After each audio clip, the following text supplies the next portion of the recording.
छत्रपति छत्रपति शिवाजी महाराज की जय भवानी। भारत माता की जय श्री राम। जय जय श्री राम। आज बघा आपलं छोटेखानीच प्रमुख पदाधिकाऱ्यांची बैठक आहे। या बैठकीला उपस्थित खासदार मनोज कोटकजी, लोकसभेचे उमेदवार मीर कोटेजाजी, किरीट सोमय्याजी, आपले पराग शहाजी आमदार, इकडे राम कदम म्हातेकरजी, आपल्या कायंदे मॅडम आणि राष्ट्रवादीचे नलावडेजी, सर्व व्यासपीठावरील सन्माननीय मान्यवर, सगळ्यांची नावं घेत नाही, आणि सर्व प्रमुख पदाधिकारी आणि कार्यकर्ते, समोर पण सगळे प्रभाकर शिश्रीजी आहेत, महासांगळे, आपल्या संध्याताई आहेत, सगळे कारंजेताई आहेत, सर्व प्रमुख लोक आहेत। सगळ्यांनाच मी शुभेच्छा देतो। खरं म्हणजे गेले अनेक दिवस मी संपूर्ण महाराष्ट्रामध्ये अनेक मतदारसंघामध्ये आपल्या महायुतीच्या उमेदवारांच्या प्रचारासाठी जातोय। पहिला टप्पा, दुसरा टप्पा झाला, आता तिसरा टप्पा, उद्या मतदान होतं आहे। पण एक चांगलं वातावरण या महाराष्ट्रामध्ये आपण पाहतोय की पहिला आणि दुसरा टप्पा जो झाला त्या पहिल्या दुसऱ्या टप्प्यामध्ये मेजॉरिटी सीट महायुतीला मिळणार आहे। मोदीजींच्या अनेक सभा झाल्या, त्या सभांमध्ये देखील जो माहोल आणि तिथं सभा झाल्यानंतर जे काय वातावरण निर्मिती होते, घराघरामध्ये मोदीजी प्रणाम पाठवतात, स्वतः ते सांगतात मेरा प्रणाम भेजो घर घर में, एक चांगलं ते लोकांना बरं वाटतं। आणि यामुळे देखील लोक सर्वजण विकासाच्या मागे आहेत। आज आपण जर पाहिलं तर 10 वर्षात गेल्या मोदीजींनी केलेलं काम देशासाठी आपल्या सगळ्यांच्या समोर आहे। आम्ही 2 वर्षात केलेलं काम देखील आपल्या समोर आहे। आणि म्हणून लोक आपण हा विकासाचा अजेंडा घेऊन जातोय। आपल्याकडे विकासाचा अजेंडा आहे, आपल्याकडे नेता आहे, आपल्याकडे निर्णय घेण्याची क्षमता आहे, नीती आहे, नियत आहे, सगळं आहे। पण समोर काय, नेता पण निवडू शकले नाहीत। त्यामध्ये 1-1 वर्ष वाटून घेऊ पण प्रधानमंत्री, काय महापालिका आहे, महापालिके पण 2.5 वर्ष आहे। इथे 1-1 वर्षात म्हणजे काय करणार सरकार, देशाचं काय करणार। आणि म्हणून एक मजबूत नेता आपल्याला लाभलेला आहे, त्यांचं नाव आहे नरेंद्र मोदी।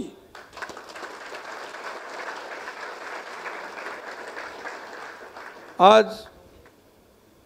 त्यांनी या देशासाठी विकासाची कामं तर केलीच, देशाला एक नावलौकिक प्राप्त करून दिला। जगामध्ये आज भारताचं नाव अभिमानाने घेतो आपण, अभिमानाने घेतात तिकडचे लोक। कोणी मोदीजींना बॉस म्हणतं, कोणी काय म्हणतं, कोणी काय, कोणी गळाभेट घालते, कोणी काय नमस्कार करतो वाकून, सगळं चमत्कारच आहे। आणि मोदीजींनी एक चमत्कार केला खरं म्हणजे, सगळ्यांवर एक गारुड, एक जादू केलेली आहे। आणि म्हणून देशात नाही जगामध्ये 1 नंबरचा लोकप्रियता लाभलेला प्रधानमंत्री आपल्याला लाभलेले आहेत। हे आपलं भाग्य आहे। आपण सगळेजण, मी जेव्हा विदेशात जातो, विदेशात म्हणजे तिकडे गार थंड हवा खायला नाही जात, फिरायला जात नाही, तिथे वर्ल्ड इकॉनॉमिक फोरममध्ये दावोसमध्ये मी गेलो, त्यावेळेस आपल्या राज्यामध्ये 1,37,000 कोटीचे MOU साईन झाले। 70 ते 80% त्याचं एक्झिक्युशन सुरू आहे। दुसऱ्या वेळेस गेलो 3,73,000 कोटींचे MOU साईन झाले।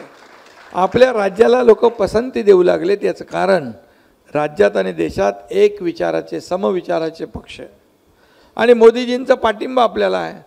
तिकडे सांगतो आम्ही एकच आहोत। आम्हाला विचारतात केंद्र आणि राज्याचा कसा संबंध आहे, बोले वेगळे संबंध नाही, आम्ही वेगळे नाही, आम्ही एकच आहोत। त्यामुळे एक डबल इंजिनचं सरकार इकडे आपल्या महाराष्ट्रात काम करतं आहे। आणि जो इन्व्हेस्टमेंट करतो उद्योगपती, त्याला काय लागतं, त्याला खात्री लागते, त्याला श्युअरिटी लागते, त्याला ॲश्युरन्स लागतो की आम्हाला मदत मिळेल। आपल्या सरकारने आज इंडस्ट्री पॉलिसी बदलली आहे।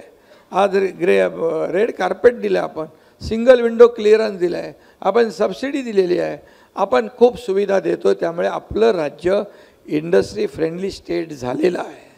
आज लोक महाराष्ट्राला पसंती देत आहेत. आपल्याकडे पोटेन्शियल आहे, कनेक्टिव्हिटी आहे, आपल्याकडे स्किल मॅनपॉवर आहे, सगळं आहे.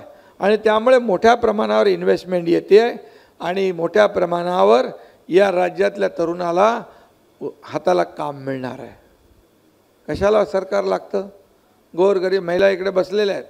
तुम्हाला लेक लाडकी लखपती योजना आपण केली, केंद्राची लखपती दिदी, ड्रोन दिदी, इथं आपण 50% STमध्ये सवलत दिली.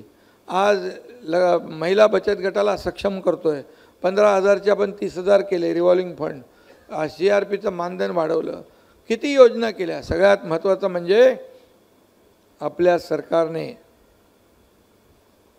मुलाच्या नावासमोर, प्रत्येकाच्या आपल्या नावासमोर आईचं नाव लिहिलं. हे सगळ्यात मोठा निर्णय घेतला आपण.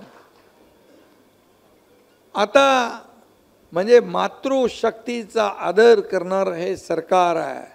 छत्रपती शिवाजी महाराज जसे मातृशक्तीचा आदर करायचे, सन्मान करायचे, आपण कल्याणच्या सुभेदाराच्या सुनेचं गोष्ट ऐकलेली आहे. आणि हे सरकार शिवाजी महाराजांचा आदर्श डोळ्यासमोर ठेवून कारभार करते आहे. आणि म्हणून आपण अनेक योजना केल्या, शेतकऱ्यांसाठी अनेक योजना केल्या. राज्यामध्ये मी फिरतो, कधी नव्हे एवढा पैसा आपण शेतकऱ्यांना दिला. इथं शेतकरी नसले तरीसुद्धा आपल्याला माहिती पाहिजे की मोदी साहेबांनी 6,000 रुपये दिले वर्षाला, त्याच्यात आपल्या सरकारने आणखी 6,000 टाकले, 12,000 रुपये शेतकऱ्याला मिळणार. पहिल्यांदा योजना केली आपण, अगोदर नव्हती. पीक विमा 1 रुपयामध्ये, 1 रुपया फक्त शेतकऱ्यांनी भरायचा, त्याचा प्रीमियम सगळा सरकार भरणार. 3,500 कोटी रुपये आपण भरतो शेतकऱ्यांचे. म्हणजे आज जरी या शहरी भाग असला तरीसुद्धा तुम्हाला माहिती पाहिजे आपण काय काय. एक पुस्तिका तयार करा, मिहीर कोटेचाची पुस्तिका आपली, हे आपण सरकारने केलेली कामं, केंद्र सरकारने केलेली कामं, हे सगळं लोकांपर्यंत पोचलं पाहिजे. तुम्हाला एवढं आम्ही करून ठेवलेलं आहे.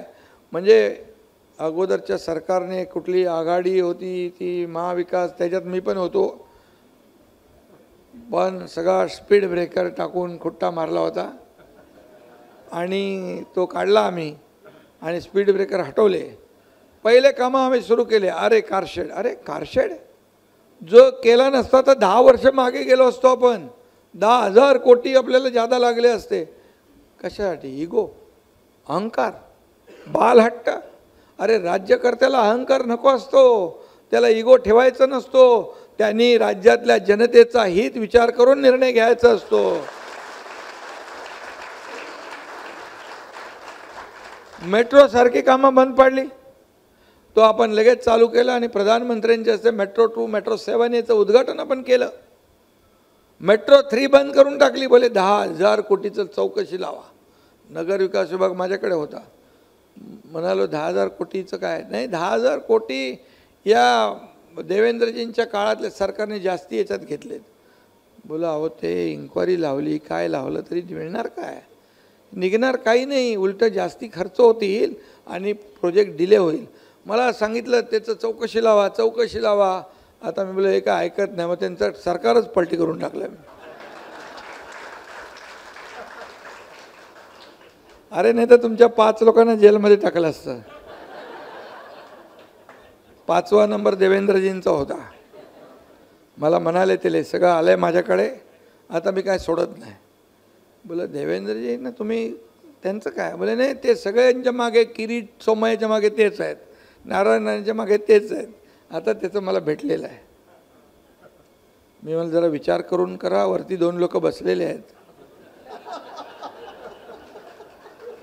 तर बोले नाही आता काही नाही. तो आपला गिरीश महाजनला तर मोका लावलाच होता आणि यांचा नंबर तर होता, हे तर एकदम लडाखमध्ये होते. पण मी जेव्हा आणि त्यांचं प्लॅनिंग काय होतं बघा, मी मीडियात पण बोललो आहे, हे अशा लोकांना अटक करायची, जेलमध्ये टाकायचं, भाजप बॅकफुटला जाईल आणि 20, 25, 30 आमदार भाजपमधले फोडायचे आणि महाविकास आघाडीमध्ये घ्यायचे आणि महाविकास आघाडी मजबूत करायची. आता बोले एकदम काटावर आलेले आहेत, एकदम टोकावर. त्यामुळे आता अजून थांबलो तर यांचा गेम वाजून जाईल, आपला राहून जाईल. म्हणून त्यांचा कार्यक्रम वाजवून टाकला.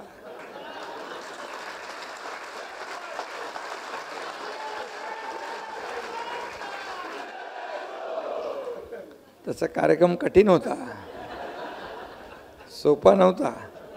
कारण सरकारमध्ये बसले होते आणि सरकार सोडून आम्ही दुसऱ्या दिशेला चाललो होतो. पण मोदीजी आणि अमितभाई होते आणि आपण चुकीचा निर्णय घेतला नाही. मुख्यमंत्री पदासाठी त्यांनी भारतीय जनता पार्टीच्या पाठीत खंजीर खुपसला आणि बाळासाहेबांचे विचार सोडले. विचार तुम्ही बाळासाहेबांचे सोडले, विचाराला मूठमाती दिली, धनुष्यबाणाचा पर्वा केली नाही आणि अख्ख्या महाराष्ट्रातल्या जनतेने युती म्हणून तुम्हाला मतदान केलं होतं. बाळासाहेब एकीकडे, मोदीजी एकीकडे, फोटो लावून मतदान मागितलं. सरकार कोणाबरोबर व्हायला पाहिजे होतं? BJP बरोबर. त्यांना जेव्हा कळलं, आकडे आले, रिझल्ट आला, त्याच दिवशी ते म्हणाले आम्हाला सगळे दरवाजे मोकळे आहेत. म्हणजे काय? सगळं प्रीप्लॅन होतं आणि त्याच्यामध्ये त्यांनी फक्त स्वतःच्या खुर्चीसाठी हे सगळं केलं. आणि म्हणून आम्ही त्यांना सांगितलं, मी खूप समजावलं 5 वेळा. बोले आपण BJP बरोबर युती करू, त्यांचं चुकलं, आपलं चुकलं, तुमचं चुकलं, सगळं जाऊ दे. बोले किरीट सोमय्याला पाठीतून काढणार का ते? बोले राणेला काढणार का? बोले अरे वाजता ते मोदीजी काय बोललेत का? अमितभाई काय बोललेत? वस्तुस्थिती मला सांगतो एकदम, कारण मी खोटं बोलत नाही कधी आणि मी जे बोलतो ते करतो आणि माझा स्वभाव तो आहे. आणि बोलं ते ठीक आहे, सगळ्या गोष्टी आपले लोकही बोलतात त्यांच्यावर, तर ते लोक पण बोलणार. आपले जे काही चोऱ्या चपेट्या केलेले ते तर त्यांच्याकडे आहेत ना, ते थोडं थोडं काढणारच ना, तर ते काढतायत, ते आहे ना. हे मोठं काम आहे. हे नंदकिशोर चतुर्वेदी जो आहे, हे सगळा एक CA आहे तो, आणि लखनौला 200 एकर जमीन इन्कम टॅक्सने अटॅच केलेली आहे. आणि या हमसफर कंपनीमध्ये पार्टनर कोण कोण आहेत? तर श्रीधर पाटणकर आहेत आणि आणि नाही माहीत आहे त्यांना. पुढची नावं मी सांगत नाही, तर सगळं एकदम सांगून चालत नाही. आणि त्यामुळे आपल्याला सगळं माहीत पडेल की हे खोके आपल्यावर बोलतात. राज ठाकरे काय म्हणाले ते, यांना खोके नाही कंटेनर लागतात, कारण कंटेनरमध्ये खोके बसतात ना आतमध्ये. हे खोक्या बिक्याचा आम्हाला कधी नाद नव्हता, कधी नाही, मोह आम्ही कधी केला नाही. शिशिर इकडे आहेत, प्रभाकर आहेत, शिवसेनेतून त्यांना माहीत आहे. कधी एकनाथ शिंदेने पैशाचा मोह केला नाही, ना प्रॉपर्टीचा मोह केला, ना कसला मोह. मी कधीही आनंद दिघे साहेबांच्या सान्निध्यात वाढलो. मी दिघे साहेब एक त्यागी वृत्तीचे कार्यकर्ते, पदाधिकारी होते. त्यांना देखील एवढी पॉप्युलरिटी लाभली होती. त्यामुळे आम्हाला काय मोहमाया नव्हती. जनता जनार्दन हेच आमचं सगळं संपत्ती आणि ऐश्वर्य. बाळासाहेबांचे विचार हेच आमचे संपत्ती आणि ऐश्वर्य, हेच मानलं आम्ही. तुम्हाला गमतीचा भाग सांगतो, शिवसेना आपल्याला मिळाली, धनुष्यबाण आपल्याला मिळालं.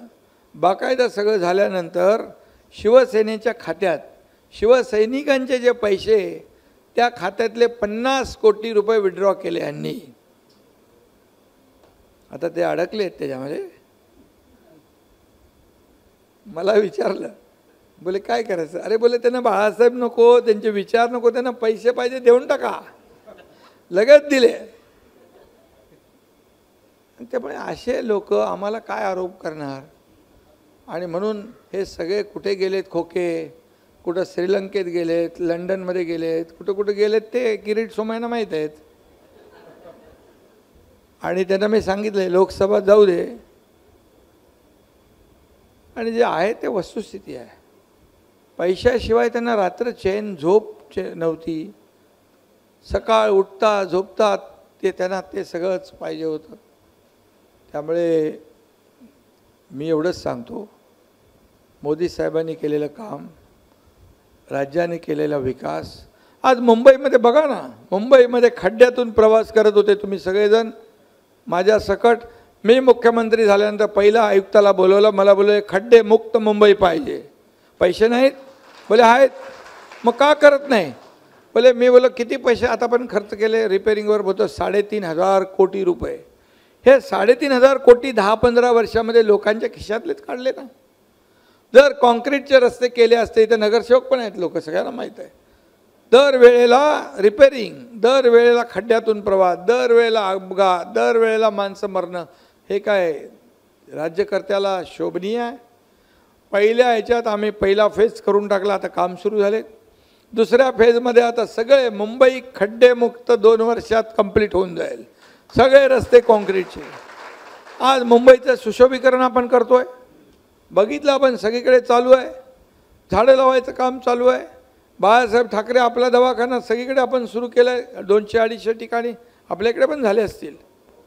मी स्वतः एकदा सरप्राईज व्हिजिट दिली, तिथले लोक बोले समाधान व्यक्त केलं. आमच्या घराच्या बाजूला दवाखाना आहे, आता आम्हाला मोफत चेकअप केलं जातं, मोफत 147 प्रकारचे टेस्ट फ्री. आणि थंडी, ताप, काय पोटदुखी जे असेल ती ताबडतोब. पोटदुखी म्हणजे त्यांची पोटदुखी मोठी आहे, कारण आपण जे काम करतो ते पोटदुखी सुटले. त्यांना सांगितलं तुम्ही पण बाळासाहेब ठाकरे दवाखान्यात या, तुमचंही मोफत इलाज होणार. सगळं फ्री ठेवलेलं आपण. त्यामुळे सगळी सोय केलेली आहे. ते बसता उठता झोपता त्यांना मोदीजी, इकडे एकनाथ शिंदे, दुसरं काय दिसतच नाही त्यांना. रोज शिव्या शाप देणं, हे करणं ते करणं. आता किरीट सोमय्या यांना नाही देत ते आता बोलतात हे ज्याला शिव्या दिल्या की जास्ती काढेल बाहेर. आणि आता मी काय त्यांना सांगितलं की मी काय आरोपाला तुमच्या उत्तर देणार नाही, मी कामाने उत्तर देणार. आज तुम्हाला सांगतो, डीप क्लीन ड्राईव्ह आपण सुरू केलं, मी स्वतः केलो. नाले सफाईला मी स्वतः गेलो, आपण होतो. आता त्या डीप क्लीन ड्राईव्ह बोले काय मुख्यमंत्र्याचं काम आहे का?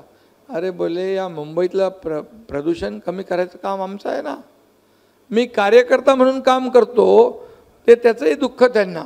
मी गावाला जाऊन शेती करतो, तो बोलतो हेलिकॉप्टरने गावाला जाऊन शेती करणार शेतकरी पाहिला आहे का?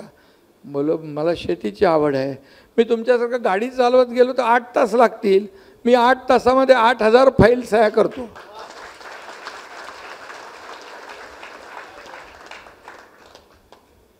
मुख्यमंत्री सहायता निधी, इथं येता येता मला 3 लोक भेटले.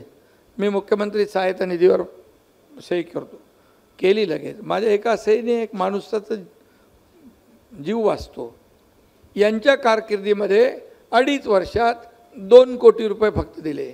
माझ्या 1.5 वर्षाच्या कारकिर्दीत मी 225 कोटी रुपये दिले. सरकार पाहिजे कशाला? सरकार लोकांसाठी आहे ना. सरकार आपल्या स्वतःसाठी थोडी आहे. इंडस्ट्री पळाली पळाली पळाली, अरे कुठे पळाली?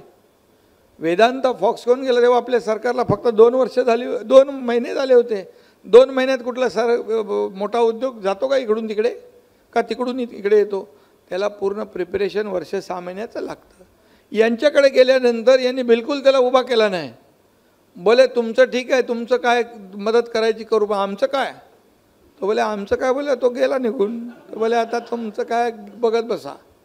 मी स्वतः मोदीजींना फ़ोन किया, बोले वेदांता फॉक्सकॉन, बोले शिंदे जी ये लोग के पास बहुत उसने मदद मांगी लेकिन इन्होंने उनको कोऑपरेट नहीं किया, उनको लगा ये सरकार हमें मदद नहीं करेगी. मी बोललो यांना त्या वेदांताला माहीत कुठे होतं की यांचा टांगा पलटी होऊन आपला येणार आहे. तो त्याला माहीत असतं, थांबला असता तो. उद्योगपतींच्या खाली जिलेटिन कांड्या बॉम्ब ठेवता, उद्योगपतींच्या घरावर मोर्चे काढता, कसा उद्योग राहणार? आम्ही आल्यानंतर सगळ्यांना तंबी दिली आहे. कुठल्या उद्योगपतीकडे कोणी पैसे मागितले तो सरळ त्याला जेलचा रस्ता दाखवणार आम्ही, बिलकुल दुसरं कुठं नाही. त्यामुळे एवढे लोक यायला लागले. म्हणून रोजगार मिळेल, startup, skill development, invention, innovation, incubation सगळे आपण एक सुरू केलं आहे. एक गडचिरोलीत आपण चालू केलं आहे, इथं मुंबई आहे. आणि म्हणून यामध्ये सरकार आपलं काम करणारं सरकार आहे.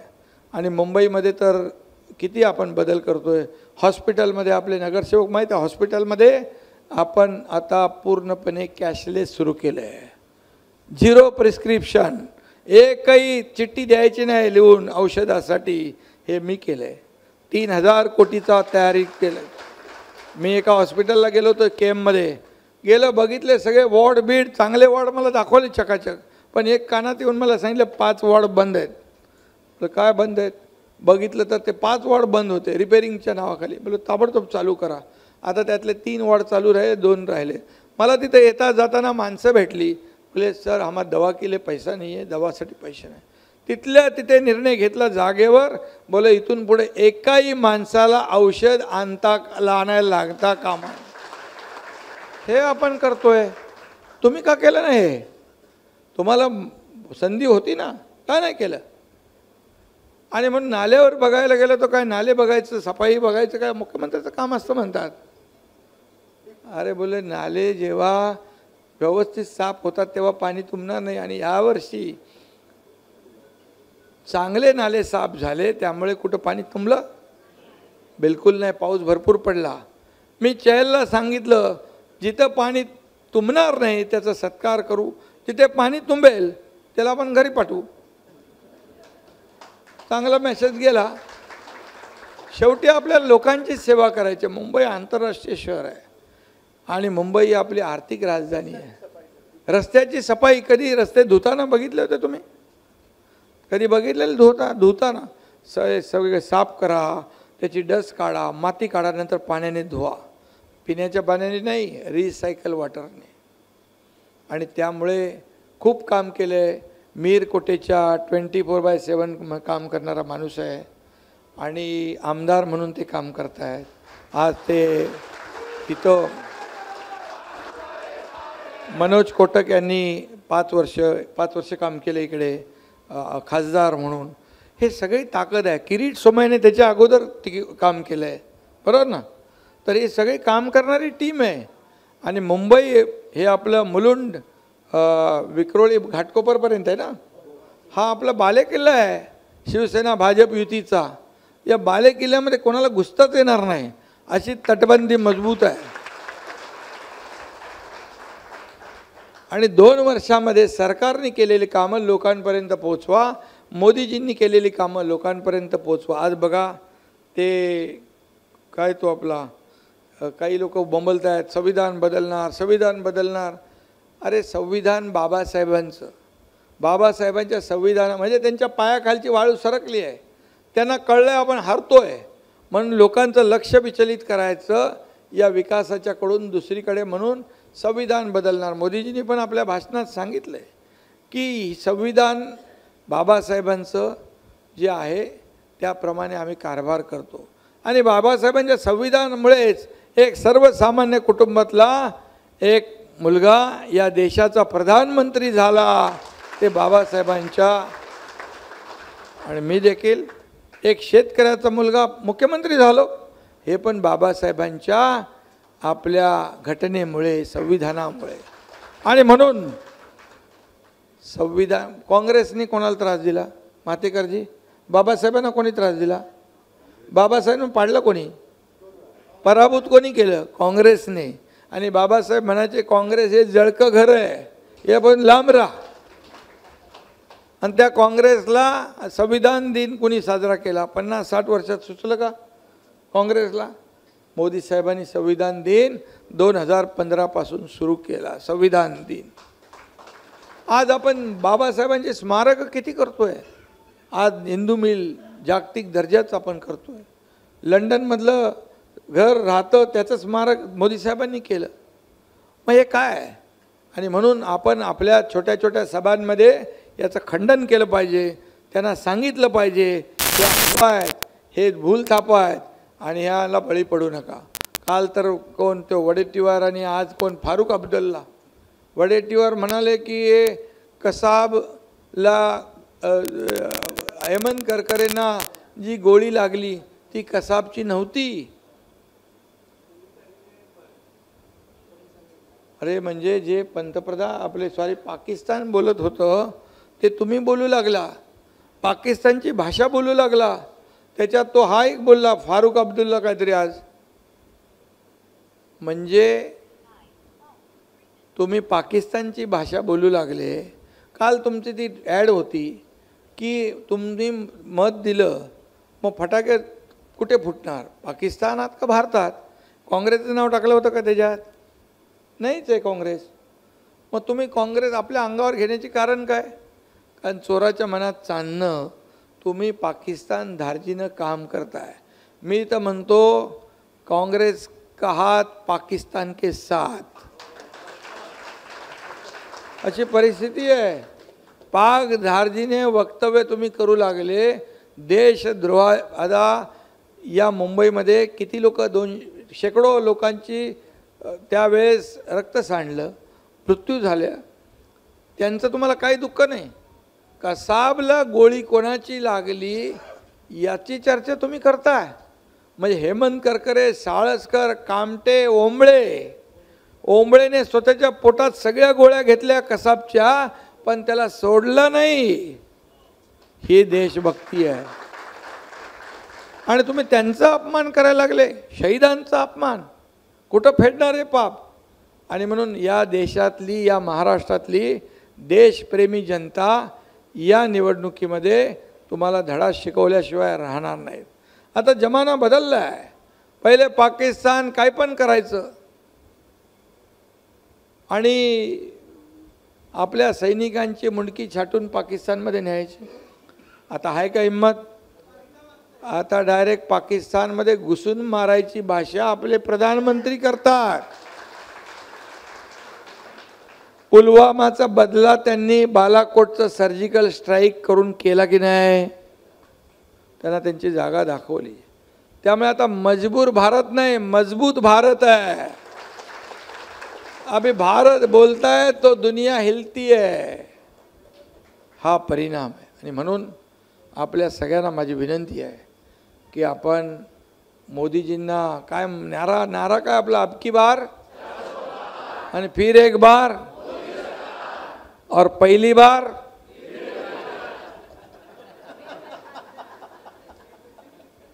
उसका कर दो बेड़ा पार.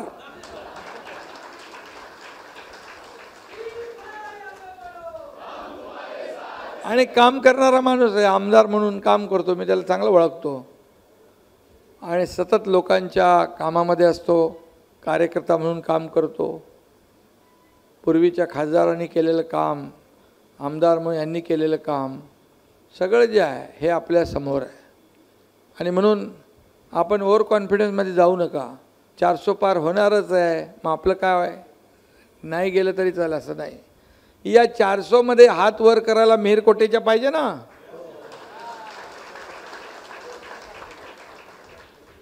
शेवटी आपल्याला विकास पाहिजे, डेव्हलपमेंट पाहिजे, सगळ्या गोष्टी पाहिजे. त्यामुळे तुमची जबाबदारी आहे.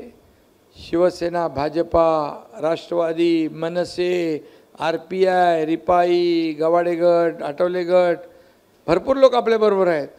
रासप आहे, नवीन नवीन लोकांचे पाठिंबा आपल्याला येत आहेत. सगळे लोक आपल्याबरोबर आहेत. आणि म्हणून आपलं सगळं बेरजेचं राजकारण आहे.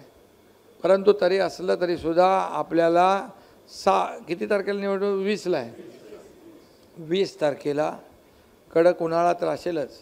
मी विदर्भ मराठवाड्यात गेलो, 45-46 डिग्री तापमान, पण लोक मतदानाला येत होते. पण पूर्वी झालेलं मतदान थोडं कमी आहे, याची चिंता आपण केली पाहिजे. मताचा टक्का वाढवला पाहिजे आपण.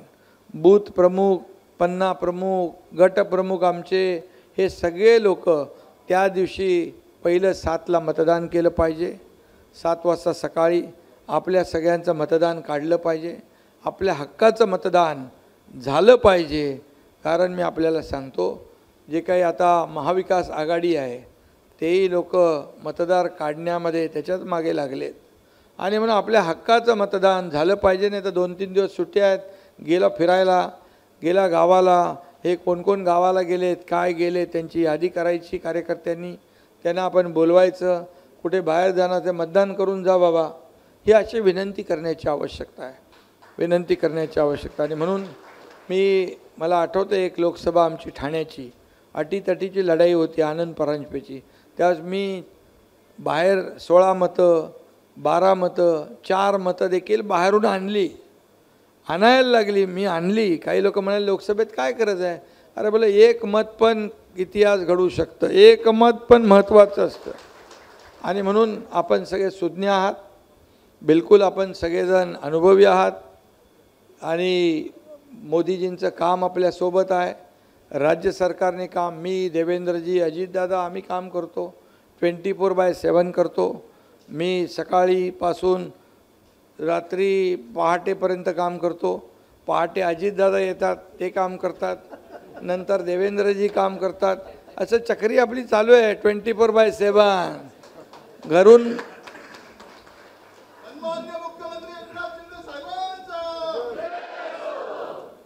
घरी बसून काम होतं का? घरी बसून राज्य चालतं का? फेसबुक लाईव्ह चालतं का राज्य? उंटावरून शेळ्या हाकता येतात का? जमिनीवर उतरायला लागतं.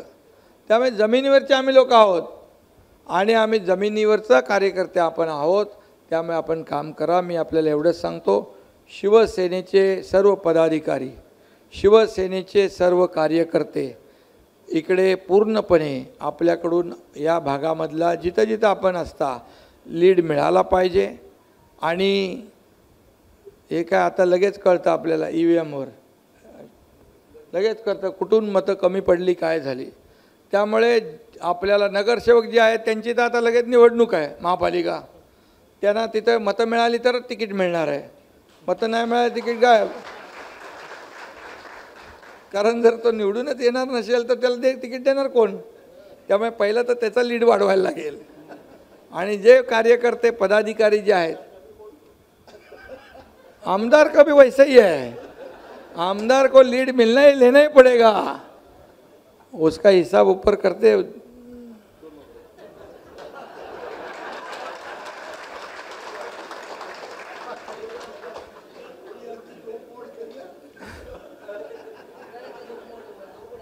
तर एकच सांगतो आपल्या पदाधिकाऱ्यांना, शिवसेनेच्या उमेदवार हा भाजपचा असला तरी सुद्धा शिवसेनेचा उमेदवार समजून काम करायचं आहे. शिवसेनेचा उमेदवार समजून काम करायचं आहे. आणि जे लोक या निवडणुकीमध्ये चांगलं काम करतील त्यांना प्रमोशन देण्याचं काम मी करेन. पण जे काम नाही करणार, बघा मला तर कोणी फसवू शकत नाही. मी मुख्यमंत्री आहे, माझ्याकडे daily intelligence, IB, police station लेवलला माझ्याकडे रिपोर्ट येतो.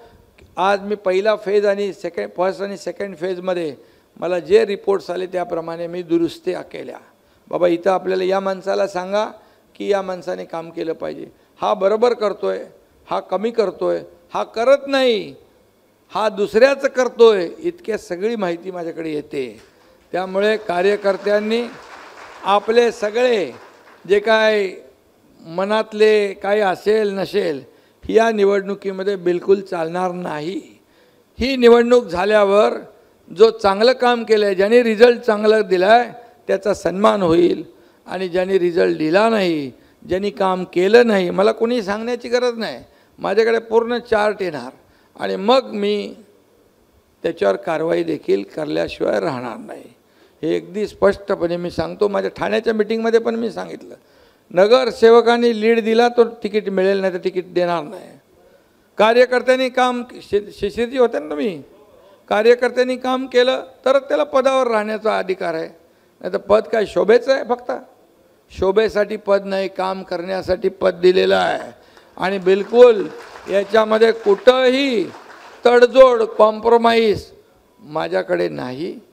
आणि त्यामुळे आपले सर्व महायुतीचे शिवसेना, भाजपा, RPI, राष्ट्रवादी, मनसे सगळे लोक, रिपाई, सगळे जे आपले प्रमुख घटक आहेत, हे सगळे एवढी मोठी ताकद कधी भेटली होती आपल्याला? त्यांच्याकडे काय आहे समोर? समोर फक्त आरोप, शिव्याशाप. काम केलेलं कधी दाखवलं त्यांनी? दाखवू शकतात? सगळ्या प्रकल्पांना त्यांनी विरोध केलेला आहे. मग काय केलं म्हणून सांगणार? मग आपले जे कामं केले त्याच्यापासून थोडी दिशाभूल करायला, त्याचं लक्ष दुसरीकडे वळवायला हे आरोप करतायत. म्हणून तुम्ही सगळ्यांनी सावध राहिलं पाहिजे. तुम्ही फक्त काम एके काम, तुम्ही मतदान जर बरोबर करून घेतलं तर मला वाटतं तुमचा सगळा विक्रमी मताधिक्याने विजय होईल, कोणी थांबू शकणार नाही. आणि म्हणून मिहीर कोट्याचे आपल्याला मी मनापासून शुभेच्छा देतो. आमची सगळी टीम तुमच्यासोबत आहे, आपली सगळी महायुतीची टीम आहे आणि तुमचा रिपोर्ट पण माझ्याकडे आलेला आहे. आता तुम्ही अगदी मजबूत ह्याच्यात आहात, पण 20 तारखेपर्यंत आपल्याला हा टेम्पो कायम टिकवायचा आहे. काय निवडून येणारच आहे मिहीर कोटेच्या, एका मताने काय होणार असं नाही. आपल्याला प्रत्येक मत महत्त्वाचं आहे आणि ती जबाबदारी आपण पार पाडली पाहिजे. एवढंच मी आपल्याला सांगतो. पुन्हा एकदा सगळ्यांना मनापासून शुभेच्छा. एक दिलाने काम करा आणि मोदीजींचा जो नारा आहे तो एकदा परत आपण करूया. अब की बार फिर एक बार और पहली बार कर दो इनका बेड़ा पार. चलो, धन्यवाद. जय हिंद, जय महाराष्ट्र. एबीपी माझा, उघडा डोळे बघा नीट.